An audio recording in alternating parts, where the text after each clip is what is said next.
Hello, friends. How are you? How are you getting on? I hope you're having a lovely, gentle day. My name is Colin, and this is the Sober Mess podcast, and you're very welcome. Today, I'm joined by a very courageous person and a massive inspiration to me personally. He's someone that overcame addiction nearly 20 years and to go on to become a neuroscience lecturer, a published author, releasing his book, Bonus Time. He's an advocate for mental health as well as a radio presenter. So I'm absolutely chuffed and delighted to have my good pal Brian Pennie on the podcast. Brian, how are you, pal? Doing great, Colin. Thanks for the lovely introduction, man. Really I was appreciate get, it. I thought I had to knock a Conversation. bit off it there because part one of the podcast would have had to be the introduction. I'm gonna have to tune in next week for the chat. yeah. That's the bio. Yeah, you have to have that. The autobiography is Carefully crafted bio. The autobiography is about 7 books long. How are you getting on, Brian? How are you today, bro? I'm getting on great, man. Getting on great. It's been a mental year, an absolute like forgetting about COVID and all the other things that everyone else experiencing. So I was getting the PhD over the line this year with the thesis, so it's been crazy. And I'm finally seeing a bit of light at the end of the tunnel in terms of just things calming down. So I'm looking forward. I'm going to take 2 full weeks off at Christmas just to completely tune out. So life is good at the moment, I have to say. Things are good. You've done so much over the last few years. Like, what's your tool for kind of maintaining your stress level and getting everything done and trying to keep your own like mental health at a good place? Like, that's a loaded question, man. And I tell you what, like in 2015, I began designing for me what was called. It was after on the back of a relapse. It was right. So only people that have read the book would know this. So I got clean in 2013. And I sort of had this shift in perspective where I just felt great. I just had this energy into my body. I felt like I have a life again. I said, this is amazing. How have I got a life again? And I just started working on doing different things, went back to college. I was loving life and all this kind of stuff. But I just had this great energy about me, this sort of awareness that I was gifted. Like I just felt really aware of myself and the world and all these different things. But when I got back into the rat race, into college and stuff and getting stressed out again, I had a little mini relapse in 2015, completely in unawareness. I call it a mini relapse, but for anyone in addiction, that was a relapse, a bleeding relapse. Like I was taking Nordifen, I was taking Solpadeine, thinking I'd be grand, and I like addict behavior. I wasn't taking 1 or 2, I was taking 3, 4, 5, and 6. And I remember at work, I was in Maynooth College at the time, and I remember having this realization: what the hell am I doing? How did I lose that gift I was given back in 2013 and not even see myself losing it? And on the back of that, I began developing what I call a program for life. And I've been developing that program. That's what I deliver in the corporate arena. That's what I deliver on my courses. That's what I'm all about, just carrying this message forward from my own lived experience and the stuff I've learned. And to answer your question, on the back of that, it really is how I balance all of these things is knowing what's important in my life, knowing what is important to me. I know my goals, I know my purpose, I know what's valuable to me, and I know what I have to do. But on the back of that as well, my mental and emotional and physical health always come first. That is the key thing, Colin. It really is. Like I do a bit of meditation, I practice gratitude, I exercise. They are the foundations for everything good in my life. And if I feel myself, I'm always trying to be self-observant, to be aware of myself. And I feel myself getting overwhelmed or anything's going on, I just put something into place to bring me back into balance. And you've got to look after that first. And it's like, some people can start to see this as selfish in a way, or you have to look after yourself first. But if you don't look after yourself, you're not going to be able to look after your loved ones. So you really do have to look after number one first, to be in a position to help other people and to look after the other people in your life. So that's really where I'm at, and I just make sure that's right. And I remember hearing someone say, you can't pour from an empty glass. It's like when you're on the plane, you have to put your own kind of air mask on first before you can care for someone else. And just what you're talking about, the different aspects of health. Just one thing that I always try to focus on, no matter what's going on in life, is something called the PIES. So it's abbreviations, PIES. which stands for my physical health, my intellectual health, my emotional health, and my spiritual health. And to make sure them four things are catered for every day. And when I do my foundations, and when I can kind of cater for them four things every day, I feel a lot better in myself. Like, you know, the physical health obviously be a walk or a run or a train, whatever. Intellectual health could be a podcast or reading a book. Emotional health could be sitting down and journaling, writing, labeling my emotions, what's going on with me. And then my spiritual health would be my meditation, and try and do that on a regular basis, you know, make sure not one of them four things aren't going too off. But Brian, tell us about your story of how you kind of got into what you're doing now. Like, you do so much stuff and it's phenomenal. And I think the fact that you kind of walk the road, that you kind of have that deeper experience and connection with people, the fact that you've been on both sides of the street, if that makes sense.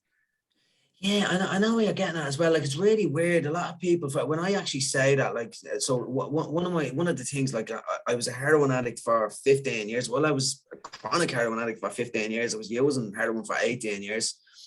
And now when you think of heroin addiction, you don't start to think of PhD. You don't start to think of corporate master classes. So I think one of the things for me was what you call it. I was an addict for years, and then when I got clean, it was like, as I said, it was like this energy came back into my life. I'm so grateful for this. I can't give it to other people. I wish I could. I wish I could bottle up what happened to me and give it to other people. Now I have a few thoughts on that as well. It's like in terms of fulfilling me psychological needs that were taken away from me when I was younger. But when I got clean, and like, I named the book Bonus Time because I believe I was given a second chance at life. Like, I was given a chance at life and I should have been dead. I couldn't believe it. And what bonus time represents for me is several things, right? But one of the things is just taking risks, laughing at rejection, dreaming big, being bold, taking a chance. Like, this is a second chance at life. So I'm going to take a big chunk of this, you know what I mean? I'm going to give it a bash. And a couple of the things I done was I just sort of didn't worry about what any people think. Like, I says, right, if people think I'm a muppet, they think I'm a muppet. I don't care about that. I need to focus on me. And one of the things I done in 2017, like, I got into psychology. I done a degree in psychology just because I was like so thirsty. I got this burning desire to learn about personal growth, self-awareness, Eastern philosophy, spirituality, all these things. I'd never heard of them while I was in addiction. Like, they just weren't on my radar. And when I start reading about this, when I got clean, I just says, I need to do a degree in psychology. I need to do something that's going to fulfill this need to learn. And I done that. But I sort of just, like, I get people often saying to me, oh, geez, you're real intelligent doing a PhD. And I said, it's absolutely nothing got to do with intelligence. There was people in my class that were way smarter than me. We were in psychology, so we done IQ tests. We seen it, way smarter than me in many, many ways. But I just had this burning desire just to keep going. And the one thing was, Colin, that I turned up every single day. No matter what was going on, I built up this consistent practice. I exercised every day, not every day, but I put the work in nearly every day. I worked on your pies, as you say, which I absolutely love. I worked on my physical health. I worked on my mental health. I worked on my spiritual health, all of these different things. But I kept on turning up, and I found out that consistency was the key, and I need to be patient, because when I got clean, I wanted everything now, and I couldn't have that. But what I learned quickly was that when you're consistent, it's like a snowball rolling down the hill. It picks up more snow and more snow. It gets heavier, and the bigger and heavier it gets, it picks up even more snow. So you just start to build up this momentum in life.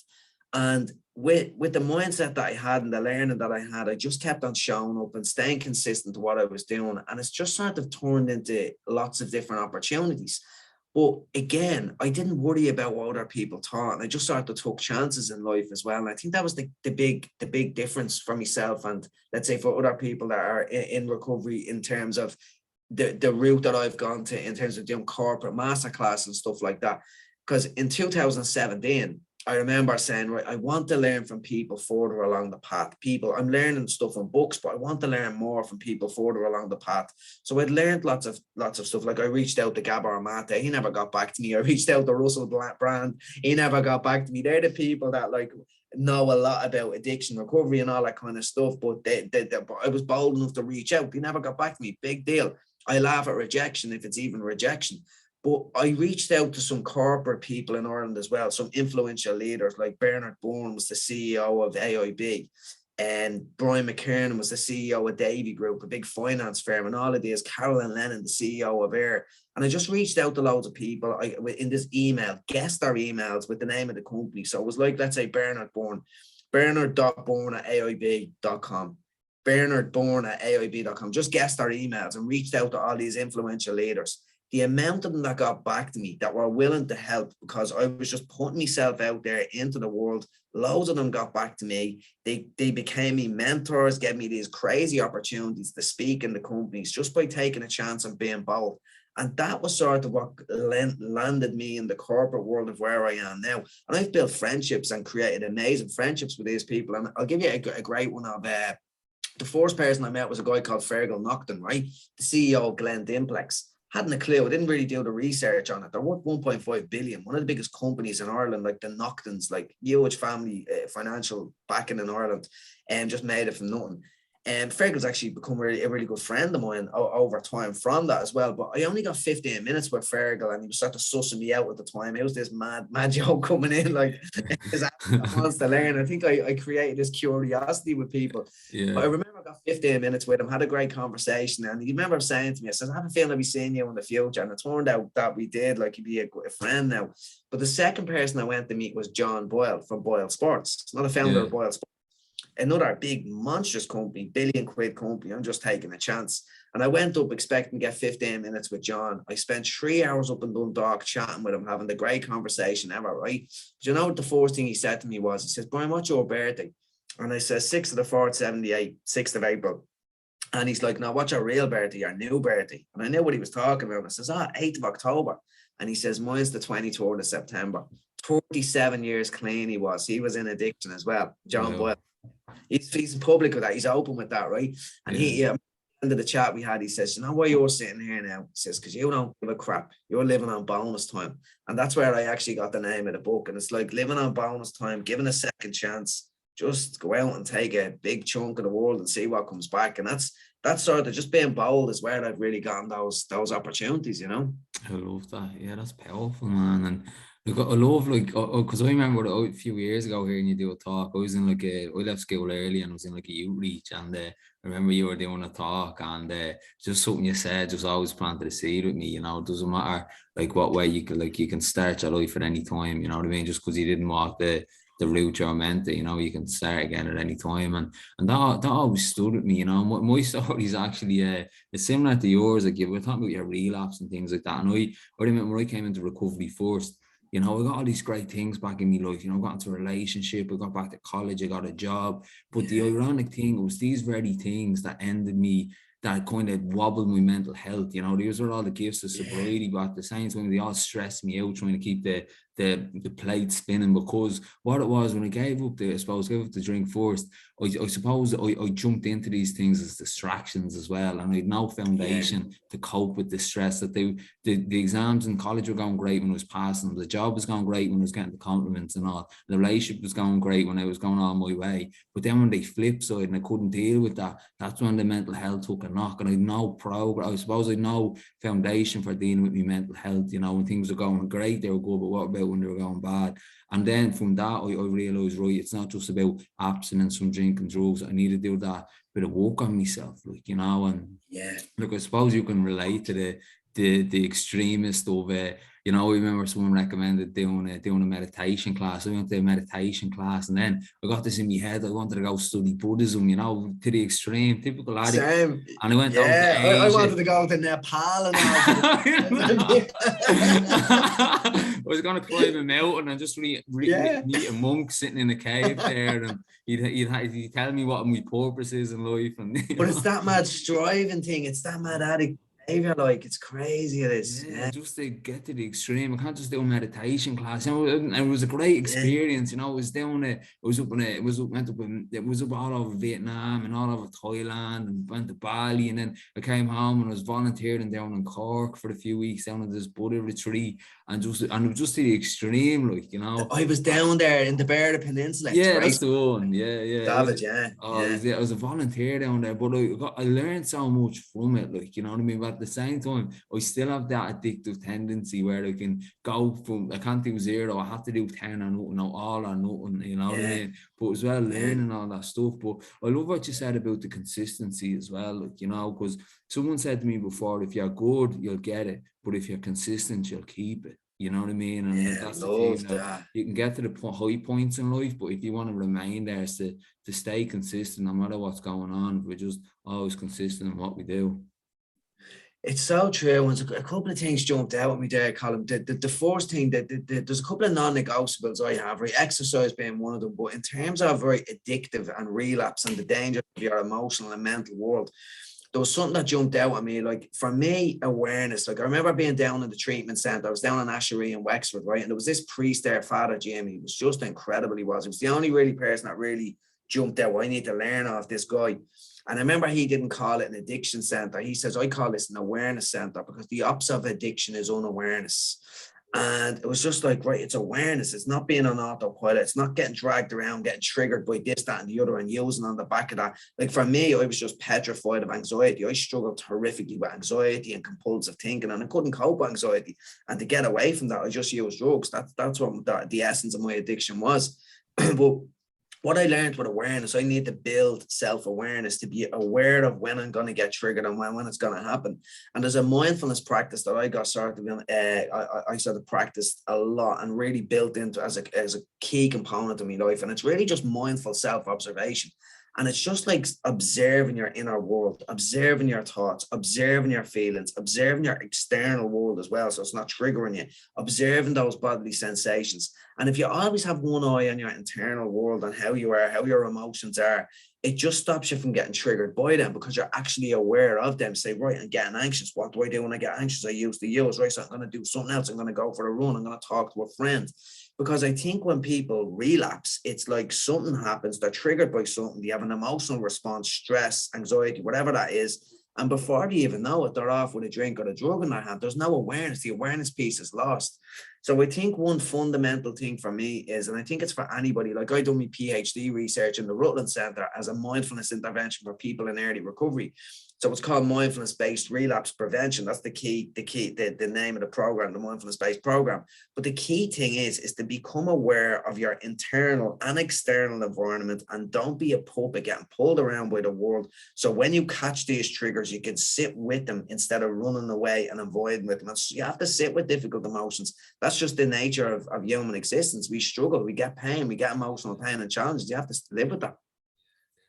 I heard someone say recently, like when you give up something, so be it like alcohol, drugs, and nicotine, whatever, like your body's adapted. So when you're putting this in your body's gotten used to that. It's gotten used to you putting it in. So when you The stop getting dopamine it, monster. yeah, the dopamine, like I heard this some person say, you probably know, like the Sigmund Freud, the id, you have this horny, like mad monkey living in your head that just wants sugar and bleeding lust and everything. And you have to learn to kind of quiet that mind, that you don't have to give into that inner mind. But someone's saying when you like give up something or trying to stop a pattern, that you have to allow your body to adapt. At first, you will get urges, you will get cravings, but it's the same as a wound, that if you let that wound heal and if you let your body adapt to the new new set of circumstances, that your body will heal and that craving will eventually subside. And the thing, it's the same with anxiety, that anxiety peaks, it doesn't remain at the same state. It peaks and then it stops. So when you're going through something like this making you really anxious, if you just sit with that anxiety,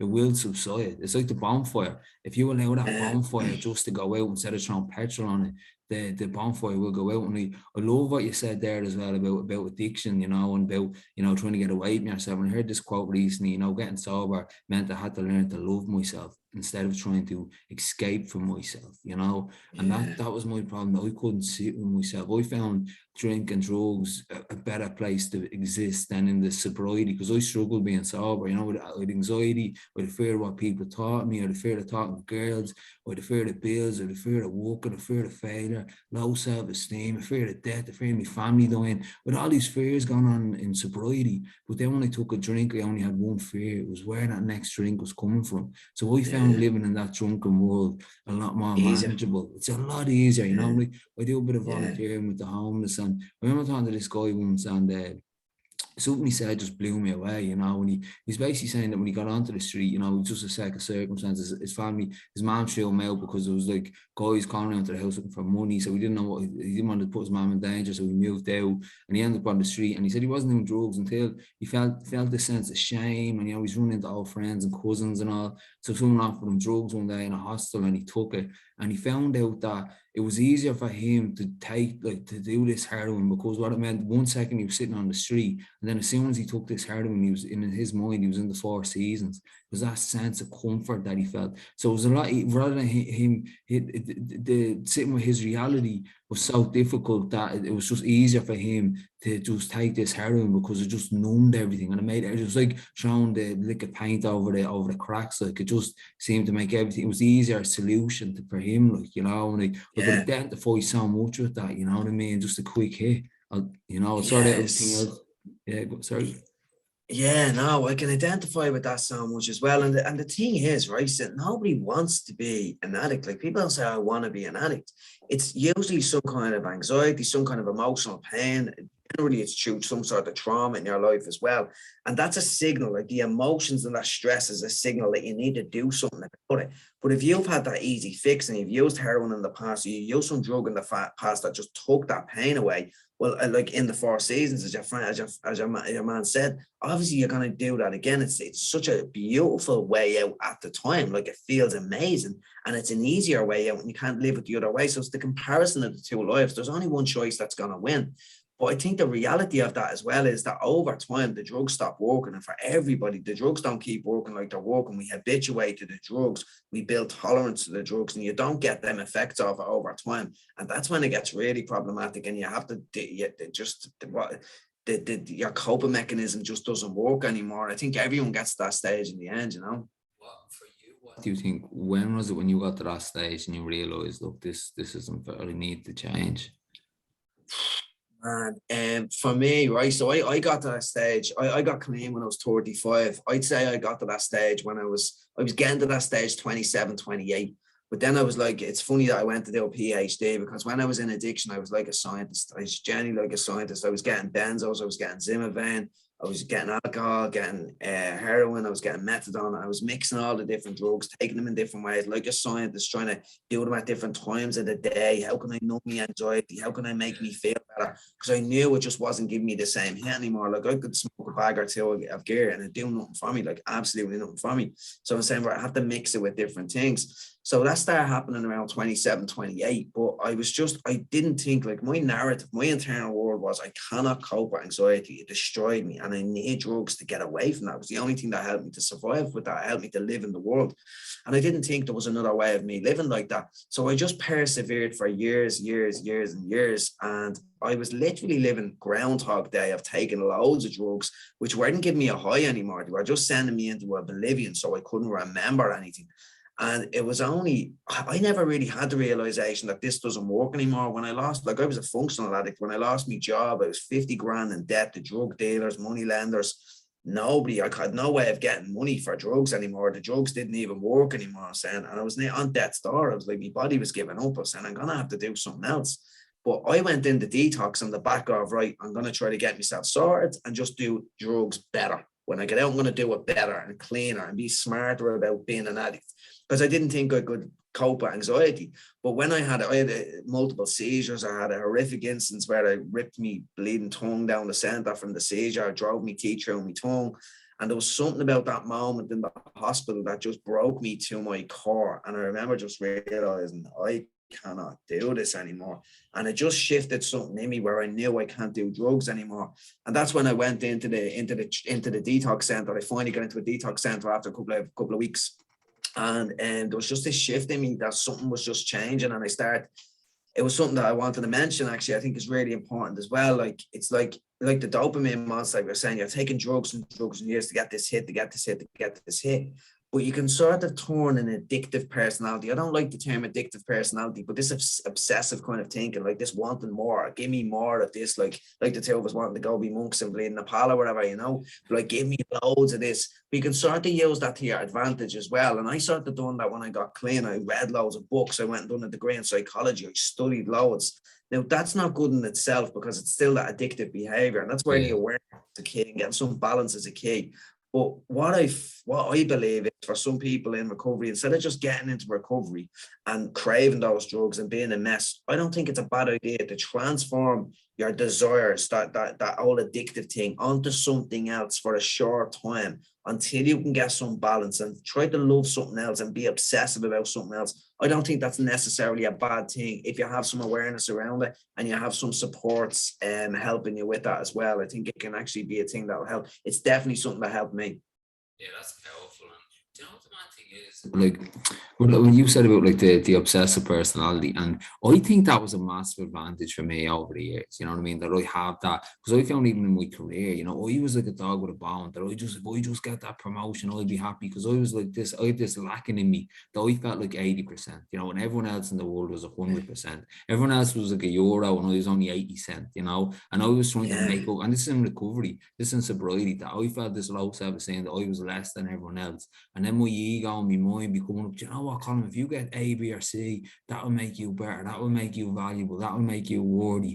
And I'd walk into a job and I'd want to get agent of the month, or I'd want to get the promotion. If I just get that promotion, then, you know, and I think it was Rich Roll said it, you know, there's nothing more determined in this world than an uncomfortable man just trying to get comfortable. Like, you know what I mean? And that's what when I was working in a job, I worked right up the ladder, got all the promotions, working 60, 70 hours a week, you know, because I was like a dog with a bone, just trying to get that sense of self-worth, trying to like myself. I just get the promotion, you know, and eventually I burnt out. And then I don't know what exercise. If I just do this marathon, and then if I get the good time, and then if I do the Ironman, and, you know, and then I'd burn out with that, and like that chasing the monk thing. If I just become a monk, and then I'd be spirit, you know, trying to always chase the tangible things to the extremes. And I came from a place of low self-esteem that I didn't think as I was good enough. I didn't think I was worthy. My default was worthy. And I got this from a young kid. I remember one time my mom, she brought this up a few months ago. She was saying, I remember one day dropping you to school and you're bawling your eyes out crying because you didn't have good football stickers in your book, and you thought the lads in class would slag you because you didn't feel good enough for not having good football stickers. And even as an adult, I'm like that. You know what I mean? I done this marathon, or I got in this shape, or I can run this fast, or I got this, you know, and always trying to use external things to prove my internal worth, like, you know what I mean? And it wasn't until I learned to validate myself as I am, like myself, warts and all, that then I was able to sit with myself, and all the stuff I was trying to chase, I actually appreciated it better because I wasn't trying to get this stuff out of woundedness. I was doing this stuff then out of worth. You know what I mean? Yeah. Man, that's so important. And do you know what the key part of that there is as well? It's like, for many people in addiction, it's like you're trying to fill that hole in your soul. There's a hole in your soul, and you're doing, and like that's mad addict behavior. Like when you're striving for stuff for self-worth, even if it's not drugs, that's still addict behavior. But it's only when you fill that hole somewhere else and you become aware of that stuff that you can actually sort of go in the direction and use that kind of drive to direct yourself in a more positive way of the world. So I often think, like, Conor McGregor is probably a bad example in fairness, but like, let's say Conor McGregor, Usain Bolt, Einstein obsessed with science and experiments. Usain Bolt obsessed with his craft. Take it, some of the Lionel Messi obsessed with football. They're obsessed and they drive forward all the time. You could say they're addicted to their craft. You could easily say that. But it doesn't mean you have to have this hole in your soul. So I think you can have this drive and determination in the right way. But you have to ask yourself, what function is it actually serving? I think you have to be aware of why you're doing it and what it's about. For me, I think, let's say, for example, at the moment where I'm trying to build a company, I'm trying to, I'm developing courses, I'm reading books, and I'm working really, really hard. But what is the aim of this? And for me, it's to create financial success for myself, because I'm starting at 40. I started again my whole financial world at 40 again. So freedom is the key piece for me. I want to have freedom in the world so I can go help people, do the stuff that I really want to do, so I can spend time with my loved ones, go on nice holidays and enjoying these things. But if it's like to feel that internal, get validation from people so they believe you're actually a good human being, I think that's where the danger can actually be. So it's to be aware of the end game, I think, is really, really critical if you're striving towards something, because it's like we call addictive behavior addiction. But if you're striving, even the word striving, and you're driving towards something else important, and you're working a lot towards that, it's just really drive, you know, that way. So I think what separates these things is what you are actually doing it for. Say, you know, if you can measure it, it won't fix it. If you can touch it, it won't fulfill you. You know, as if to say that, well, and like what you were saying about Messi, you know, and like you can think of Michael Jordan, and, you know, there's certain addictions out there that are celebrated. You know what I mean? There's like This being is a it. workaholic and, you know, right, Yeah, work as hard as you can't get all that money. yeah, And that's nearly celebrating. And people are burning out left, right, and center because if I just get the car, the house, and the yeah. few bob, and then I'll be happy. If I just get this many followers, if I just grow my business. And like you said it there, you know, if I'm putting my happiness on a certain like cause or condition, that if I only get A, B, or C, then I'll be happy. And I'm sacrificing today because I'm going to be happy tomorrow. So what's the point of trying today? Like, you know, and always living for the future. And it's like chasing that rainbow because I think it's in our very nature as humans that we have this like gather mindset where we don't understand have, we only understand want. You know what I mean? Want. Yeah. And no matter how much we gather, we'll still have, yeah, but we want this and I want that, you know. It's like the fella that spent his whole life saving up for the Ferrari, you know, working his arse off, and he finally has his Ferrari because it'll make him happy, you know, and he's sitting What in was it. this about? And next thing a guy overtakes him in a Porsche and he's like, oh shit, maybe I should have got the Porsche. That would have made me even happier. You know, Yeah. and it's like just being happy with what we have and like that gratitude. And I find if I write that gratitude list every morning, look, I'm grateful for the fridge full of food. I'm grateful for waking up in a warm bed. I'm grateful to have good food around me. I'm grateful for the sunrise. I'm grateful for the nature. I'm grateful for the clothes that I have, the clothes on my back. I'm grateful for my mental health and my physical health. And just keep it simple, like, you know. Yeah, it's absolutely critical, man. I was obsessed with this topic, right? So I recognize when I got clean, right, I was learning loads, right? But even like that striving thing, I started playing golf again, right? But I didn't play golf once a week. I played golf 12 times a week, like a lunatic. Is going to fellowship meetings as well. I remember hearing it a couple of times. What you call it? If it makes me feel good, I want more. And I says that is one of the core aspects of addiction. It's just this wanting more of anything that makes you feel good. And usually the things that makes you feel good is the things that takes the pain away. Like if you even think of getting a Porsche and getting a Ferrari, you're doing it to, if you feel crap about yourself, I'll buy myself a nice car to feel better. And it's like materialistic behavior. And I was mad interested in this. I mean, in my PhD research, I was exploring this idea of wanting more. What is this idea of wanting more? And does it lead to alcohol misuse? And this is one of the things I was looking at, right? So what I found was in that research is, right, that when people have negative emotions, they tend to want more to escape those negative emotions, hoping that the more of what they want will make them feel better. And in the case of alcohol, it could be alcohol. In the case of new cars or new clothes, whatever, it could be that. In the terms of food, junk food, it could be that. Give me more to make me feel better. It's no wonder we call it retail therapy and eating your feelings. You know what I mean? It's like you're actually eating your feelings. And one of the things, and it comes back to awareness and mindfulness, one of the things that the research shows that mitigates this, that you could struggle with difficult emotions and you might have this thing that where you want more to escape that. But if you have, it's called acting with awareness. It's a dimension of mindfulness in the research game, acting with awareness. So if you are struggling with difficult emotions, but you act with awareness, you won't go out and buy those more things. You won't go out and have those 10 drinks instead of a drink or whatever that is for different people. So it's this wanting more thing, and it's back to this filling a hole in your soul, never enough, chasing the hungry ghost, as Gabor Mate says. You're chasing this ghost that doesn't even exist, because when you get it, it doesn't fill the bloody hole. It doesn't fill the hunger, you know. It's crazy. It's crazy. It's insane. When you actually become aware and thinking patterns, you can see the insanity in it. And I think like Yeah, you probably heard it a few times in a famous Albert Einstein quote, you know, like addiction or insanity is doing the same thing over and over and expecting different results. And you know, when you like the using the yeah, food or the, you know, or the drink or the drugs, you know, and like, just for that comfort and that sense of escape and the short term gratification. And we're just looking for the little hits, you know. And I remember hearing someone say that the pandemic that we're in at the moment is the pig pandemic, the PIG, and it's the problem of instant gratification. That every bit of innovation now is worked around instant gratification. Like boom, boom. yeah, quick the Yeah, phone, the hit, every like you're getting a photo, you're getting a little dopamine hit or the sugar hit, yeah, or the, you know, and the you know, and everything is worked into that dopamine. And as you said, becoming aware of that as that, why am we always seeking this thing? Like, you know what I mean? What is it that I'm trying to get comfort from? And I thought that's one of my, I suppose, endeavors today is that if I you know, it's like if I get to a place where I don't want to escape out of me, I don't want to get away from Colin, where I can be comfortable in me, that I'm not like trying to prison, I'm trying to escape out of prison, where I'm like the kid. You never see a kid like trying to escape out of Disneyland, you know what I mean? And that's the Yeah. thing, that if I make my life it's such a pleasure to be in, that I won't want to escape. You know, and I heard someone say recently, you know, the importance of vitamin P for like playfulness, you know, and the bringing that joy and fun into your life. Like, I'm trying to have a laugh and have as much kind of, you know, healthy habits and healthy people and healthy communities around you that makes you feel good and serves you and empowers you, like, you know.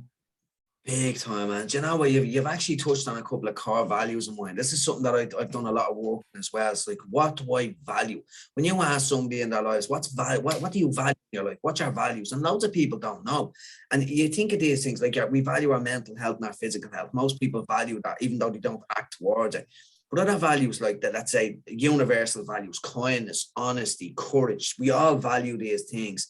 But you got to know what's specifically valuable to you as well. Like boldness is a core value of mine. I love putting myself out there and taking a chance. I get a kick out of it. Playfulness that you mentioned there, not taking life seriously, not taking your mind too seriously, because your mind is being crazy. So I'm not taking that too seriously. And curiosity as well, getting curious about the world as well. And when you have these things in your life, and gratitude, you touched on gratitude earlier as well. Like this is absolutely, I think some people can think it's like a fluffy woo-woo concept in self-help places as well. But take away from what gratitude is, take away from the word, right? Get away from the word gratitude. But what is it? It's being thankful and happy for the things that you already have in your life. What is the opposite of that? Striving for the things that you don't have, which leaves the unhappiness. So it's nearly like this is what I have in my life. I'm thankful for what I actually have in my life right now. And it's one of the things, I think it's one of the core components for recovery, is for people. When I see people that are happy in recovery, they're just very grateful for being given this second chance. And loads of people are all at different levels, and people have different struggles. But there's so many opportunities if you accept that and you're thankful for what you have, and you take consistent actions to go in the right direction. It's an absolute game changer. And like, and just back in like in terms of addiction, like what, like in terms of like nature and nurture, in your opinion, do you think it's something that's like picked up along the way, or do you think it's something that you're born with? And how would you, like, what advice would you give to someone now that might find themselves, or even a family member of someone that's addicted, and what they could do to kind of make a change in their life?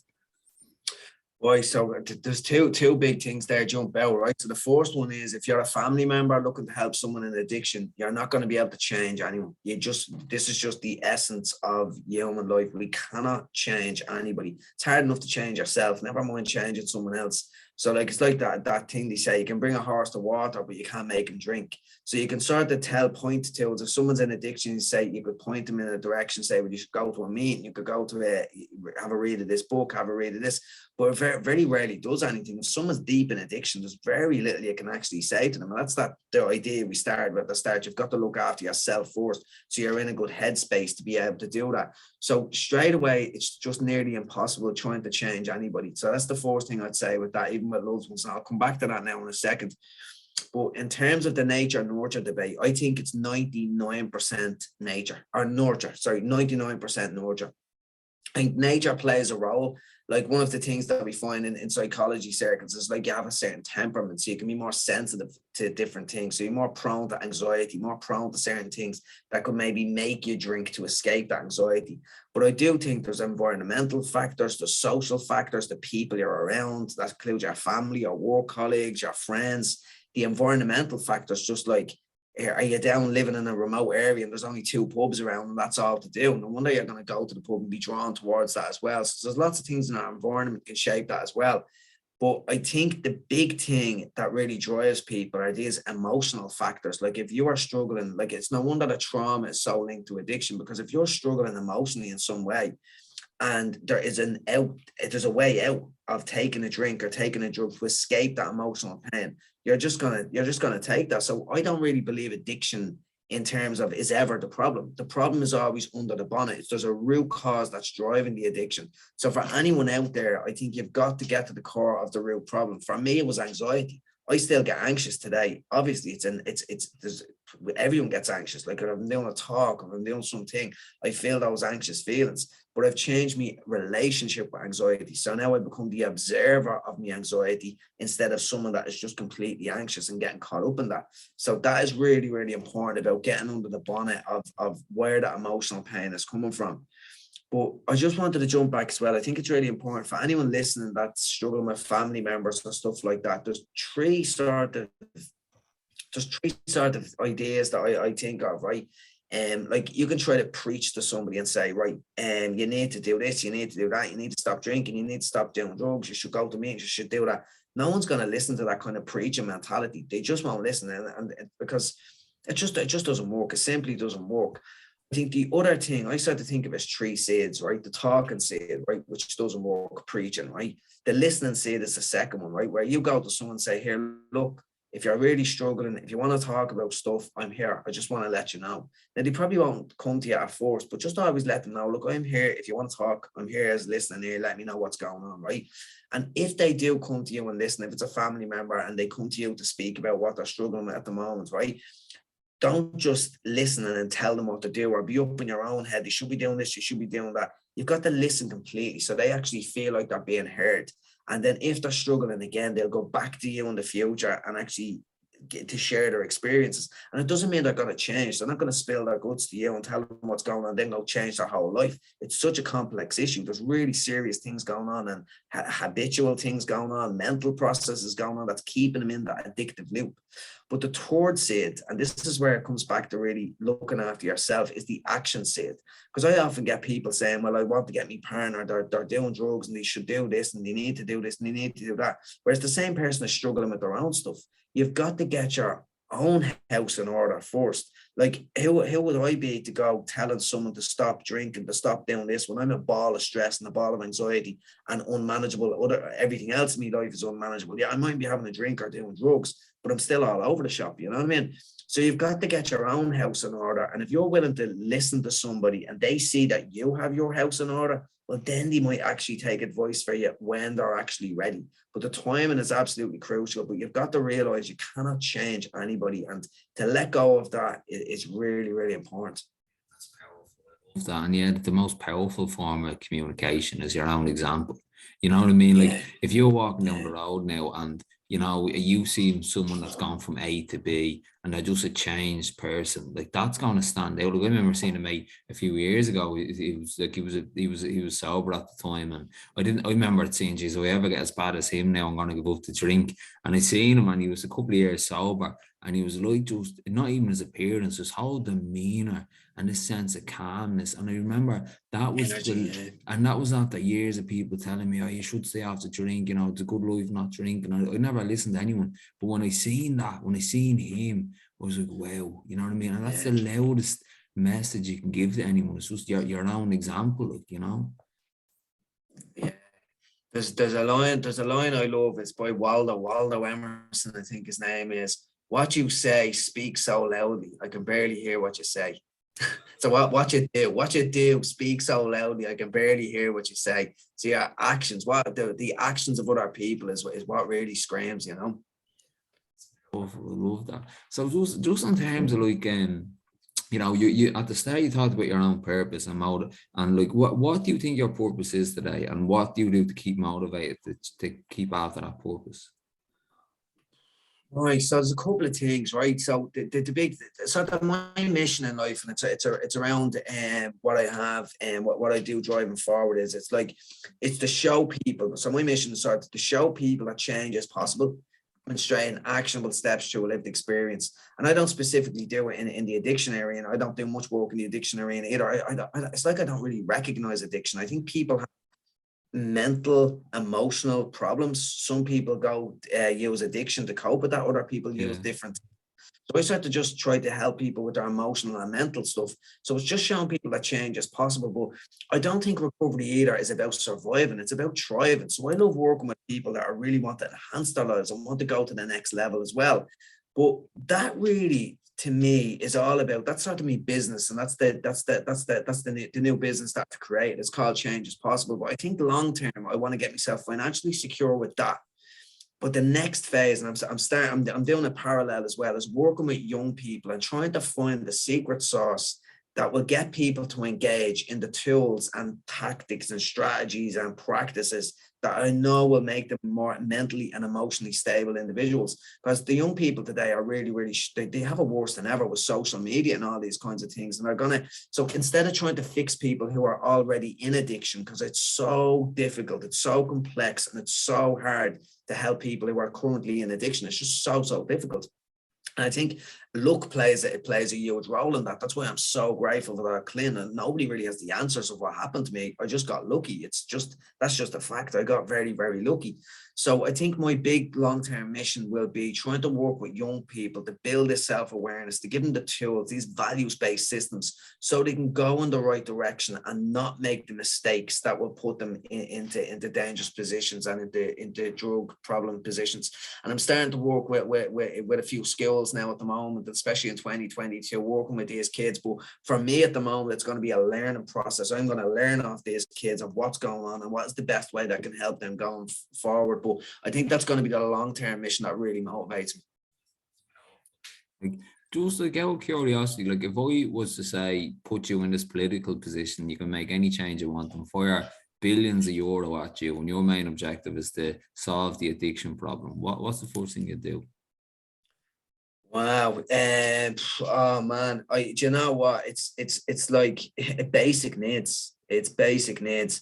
It's like food, shelter, safety. Like these are the basic needs that we need that are met. Like it's no surprise that if you look at that drugs are more rampant in disadvantaged areas.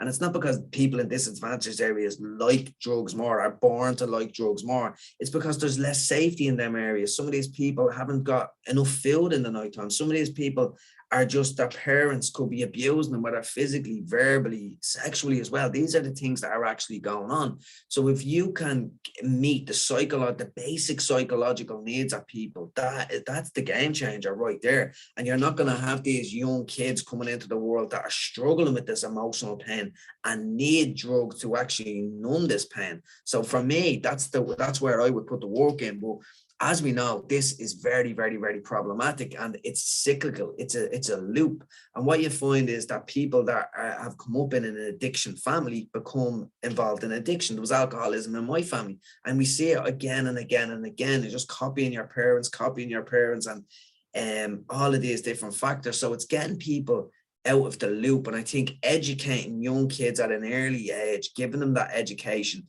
if they are struggling and they haven't got enough food and they're getting abused in some way, taking them out of that environment, giving them a safe place to be, so they are not going to need those drugs. So I think it's preventative action. It's not after the event, solving the addictive problem after the event. It's preventative action that we need to put in place.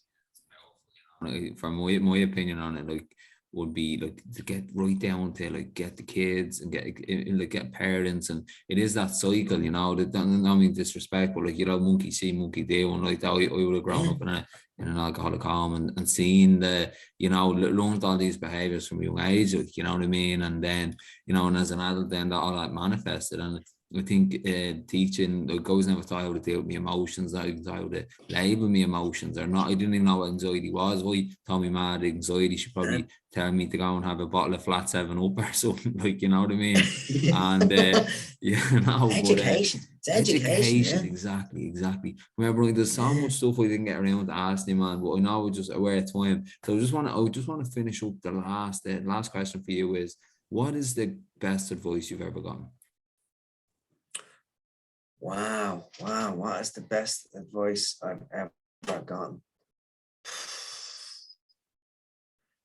I'm trying to think of through different mentors and different things. The best advice I've ever gotten. Right, so I don't really follow advice that I've gotten per se. I bet you I'm going to think of loads of things after this. But I've gotten so many different things. Do you know what? I come back to what I was talking about throughout, right? So it's Anthony DeMello, got 2 books behind me. So when I got clean, right, let's walking around addiction. For me, it was around, it was this spiritual sort of way forward was the route, and becoming aware of our minds. That was the key piece. And for me, the two books that I read was The Power of Now by Eckhart Tolle and Awareness by Anthony DeMello. And the advice from both of those books, there was one key component of both of those books, and it was to become the witness, become the observer of your own mind. So instead of thinking you are anxiety, you are the thinker, be the observer of that, because you can take a step back and actually observe these things. And I know I didn't get like direct advice on that, but that is the key message that I've taken out of lots of books. And it's all of my greatest mentors. Like I've obviously some good mentors in the corporate world and stuff like that, which is great. But like all of the greatest people that have ever lived, the greatest minds who have ever lived, left their greatest messages in books, in the written word. So if you want to learn about the most important concepts that people have ever thought about it, there's books out there on that. There's some books that I've read that if I couldn't get access to that information and I'd give a mortgage to get access to that information, they were that important for my life. So I think that's the one that really jumps out on me. It's just like, be the observer of your own mind.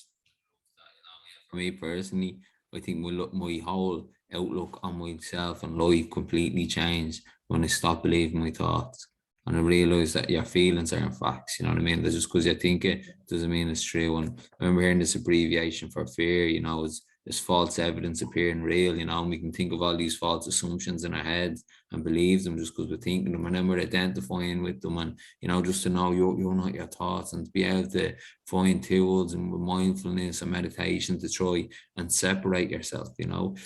It's an absolute game changer. And sorry, just now, because your book is called Bonus Time, I'm going to ask you a bonus extra question. What's the worst advice you've ever gotten?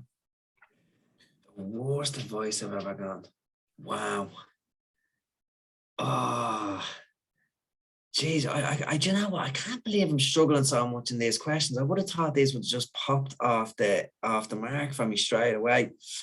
So there's something that I hear a lot from people, and I used to spout at myself to people, is this: follow your passion, find what you're passionate about and run with it, right? And there's a danger in that as well. Sometimes you might be in a certain stage of your life where nothing is actually driving you. So it means there's nothing wrong with you because you haven't got a passion. You might just be passionate right now. And then there might be another stage of your life where you have 3 or 4 things on the go that you're absolutely passionate about. So I think it's dangerous to say, follow your passion and run with it, where it's really, really important and it's very, very true. And if you can find that, it's great. But it can be very, very dangerous advice for people that are not in that place where they can find something that they're actually passionate about. So what I would say is just be patient, just read, keep reading, keep talking to people, stay curious and stay consistent. And over time, stuff will jump out at you and you might find your passion. It doesn't mean there's something wrong with you because you haven't got it, that nothing is lighting you up. But over time, if you keep looking, stay curious, keep searching, you'll find that thing that will give you that fire in your belly. But then that might change over time as well. For me, it was academia. That's what my passion was. I'm passionate about academia, but I've done the PhD and I've moved on to something else. So just be careful of that advice. Find your passion and run with it. It's a lot more nuanced than that. That was absolutely powerful, man, and it's an absolute honor to talk to you. You know, you're one of my idols, and I'm so privileged to just share this time with you, bro. And you've no idea how much you've helped me personally, and you've obviously helped countless amounts of people, man. So thanks a million for coming on. And just if anyone wants to find out more information about you or the programs that you're running, how can they find out that information? Yeah, the way to go, Colin, is right, son. Here, really appreciate that, man. This was an absolute love. This conversation, it was fantastic. But if anyone's looking, so Instagram, find me on Brian Pennie on Instagram, or else go to my website. It's www.brianpennie.com. And for anyone out there that has anyone struggling with addiction or anyone is interested in that stuff, I have a course on there called Unlocking the Secrets of Addiction Recovery, which I've done with the best psychologist I know. She's amazing, Dr. Yvonne Barnes-Holmes. And it's, I don't know, it's like 150 quid or something like that. Send me an email through the website and I will give you free access to that course. For anyone listening that's struggling with addiction, I'd be delighted to do that. You're an absolute legend, man. What a bloke. Thank you so much, Brian. Right, mate, cheers, I'm gonna leave it at that, man. Thanks a million for coming on. Thanks so much. It was an absolute pleasure, man. Really enjoyed it. All the best. Bye.